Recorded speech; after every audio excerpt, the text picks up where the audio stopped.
How do you start out videos? Hey guys, I'm Max, and today I wanted to talk to you a little about this drawing called Rapture. Not for real though. I'd like to explain a little bit about what this drawing stands for, because it's not just a pretty picture. If you take a look at it, you can see that it depicts a skull. It's actually a tiger skull. I didn't actually know that it was a tiger skull until I started drawing it, by the way. But it's a tiger skull, right? It's surrounded by a bunch of chains, and then there's a rose blooming from the mouth. And basically, this skull signifies you or your ego, and the chains, your ego's restricting nature. And the rose basically implies that when you let your ego die, you will be able to give birth to something beautiful. But Max, what do you mean by ego? Let me explain. When I say ego, what I mean is everything that makes you who you are is your ego. All your experiences that make you do the things that you do is what I consider to be your ego, right? You have your instincts, and then you have your ego, which kind of, acts as a filter to your behavior. It's what tells you to not jump off a building, because it might make you die, and it's what tells you to not grab a stranger's butt because they might get mad and call the police on you or something like that. It's your experiences that make you do or not do things. I've always been a total perfectionist, and that was always a massive hurdle when it came to drawing or making artwork in general. I've always understood the importance of letting go of your ego in other situations, but I'd never really applied that to art until I started talking to Michelle, who is able to draw these magnificent pieces without really thinking too much about it. She told me that art is an expression of self, and that if I just stop trying so hard and let the brush do the work, it'll turn out how it's supposed to be. So that's exactly what I did. I stopped thinking about it and just drew. And it turned out pretty well, I think. Why I think this is such a big deal is because I think it shows that this letting go thing is pretty much applicable to anything in life. When you're afraid of fucking up, when you're constantly afraid of fucking up, when you're afraid of fucking up, you get stuck not making progress, or whether it be in a business or relationships or a project, whatever. You miss out on opportunities to make progress and to learn from your mistakes. And it's perfectly normal to have this fear, right? It's a survival mechanism that has helped our species as a whole come this far and build big ass cities and shit. It's a result of evolution. But I think we've come to a point as a species where we're smarter than our instincts, and we can measure the pros and cons of our behaviors and tell ourselves, wait a minute, this fear doesn't make any logical sense. Which is why I think it's important for us to be able to overcome these fears and do the things that actually make sense to do.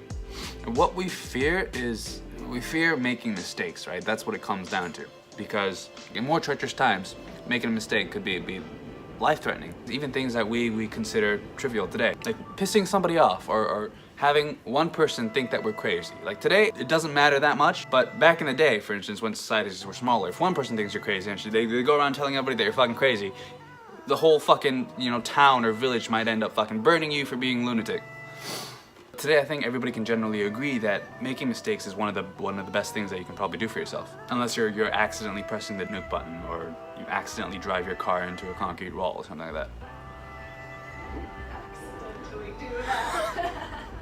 So you kind of have to measure whether it's a mistake that you can afford to make or not, of course. But most mistakes we can afford to make, and they're gonna help us grow and learn and benefit from them. So for starters, I just really wanted to remind people to make an effort to silence your ego from time to time and let yourself make mistakes. Stop being so afraid of the repercussions and allow yourself to do the things you want to do. Things that your body is telling you not to do. Because unless it's something that causes an existential crisis to the human race, you'll be fine. Beyond fear is bliss, and on a basic level, that's what this drawing stands for. The reason this whole thing is particularly important to me is because growing up in Japan, I felt like people are constantly living in fear. Fear of standing out, fear of being different. Because what tends to happen in Japan is that when you disagree with people or you're different, you get excluded or shunned, largely because people are afraid of the fact that they might be wrong, People don't like to be wrong, and when somebody implies that you might be wrong, they feel threatened. It's a fear of the unknown. They want to believe that they're right, because not knowing things is scary. They're secure about themselves, and then when you disagree with them and say, you're wrong, then all of a sudden they're not, like, they have nothing to be secure about. And they're like, okay, what the fuck is right then? I don't even know, I'm scared, whatever, That's why they don't like people that are different. Because if you're different, people don't like you, so people don't like to be different. especially in the social aspect, communication and sharing our thoughts is one of the most important things that we can do as a species in order to ensure our growth as a species. Our individual brains can only do so much, but collectively, when everybody uses their little bits of computer power to aid in solving a problem on a larger scale, which is basically what we do today, we're able to solve much bigger problems, and we're able to compute much more, right? But the major restricting factor in this is language, because if you can't communicate with other people, there's no way that you can work together, if that makes sense. Japanese people tend to only speak Japanese, and they're restricted to the knowledge base that the Japanese language provides them, which is not a whole lot compared to if you speak English or other languages. You know, there's a lot of bullshit out there, really. It is very difficult to find reliable information on the internet when you can only speak Japanese. And on top of that, Japanese people are afraid to speak up, stand up for themselves, and communicate, and it just completely halts progress as a society. And that is something that I wanted to change. Because oftentimes, if you tell your body or your brain to just shut the fuck up for a minute and follow your heart and do those things that you're afraid to do, because you might lose the support of your family and friends, or you might lose your job, you might go to jail, you might die, you're going to end up happier and be able to live with a lot less regrets than if you don't do the things because you're afraid. When you do something risky or whatever, it could end up horribly, but it could end up amazing as well. If you don't do it, it's never gonna turn out great, right? And you're always gonna have that unsatisfied feeling in your chest. And it doesn't make any sense. Like, for me at least, it doesn't make any sense to not take that risk, not take that jump. Because otherwise, you're never gonna get to experience all the things that could be.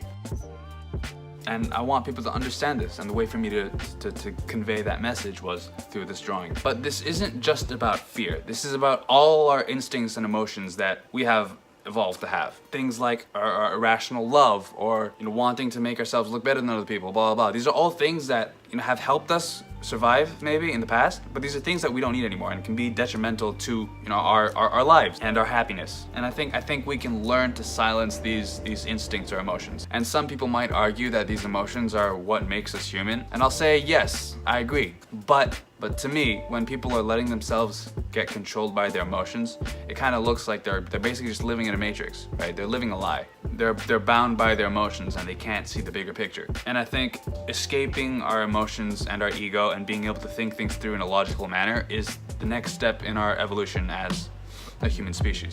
And on a deeper level, that is what this drawing stands for. And at the end of the day, I don't expect people to immediately be able to agree with what I'm saying, because it's a scary thought, right? It's hard to accept that emotions are potentially something that we've just evolved with. Just like we have thumbs or the way we walk on our 2 feet. They're not real, so to speak. But I hope that people are at least able to look at this drawing and be reminded to make an effort to face their fears, because it's going to make them happier and live a more fulfilling and satisfying life. Thank you.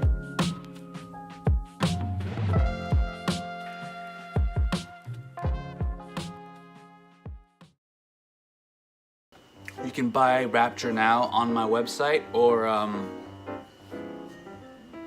my website. Posters are on sale for 1,500 yen, and they look like this. They're quite a bit bigger. I mean, it's a little bit bigger. Original is just under B4, and this is about A3. So it's one size larger than the original, and it's printed on very high quality paper. Shit was expensive. Semi-gloss. I mean, there's plastic on right now, so there's gonna be a bunch of reflections, but it looks really nice. There will also be a Make It Rain edition for 2,400 yen, which, I mean, it's not really different. I get more money, that's all it's about. Basically, that's why it's called Make It Rain edition. If you want to support what I'm doing, I would really appreciate it if you, made it rain. I'm honest. There's also a framed version, but because the drawing is not proportionate to the standard paper sizes, it's going to be a little bit different from the sizes of the frames that you can find. This was one of the closest ones that I could find, so I'm putting this on sale.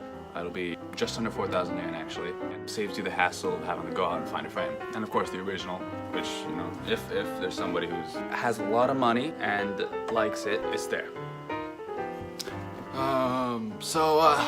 Thank you for watching. Thank you for your time. Hopefully I can keep you guys updated on my next projects as well. Sayonara, motherfucker.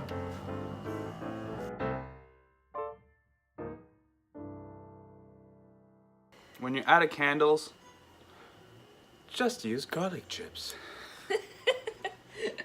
Ah, goddamn, this smells horrible. Actually smells quite nice. Dude, wow. I like the smell of burning things.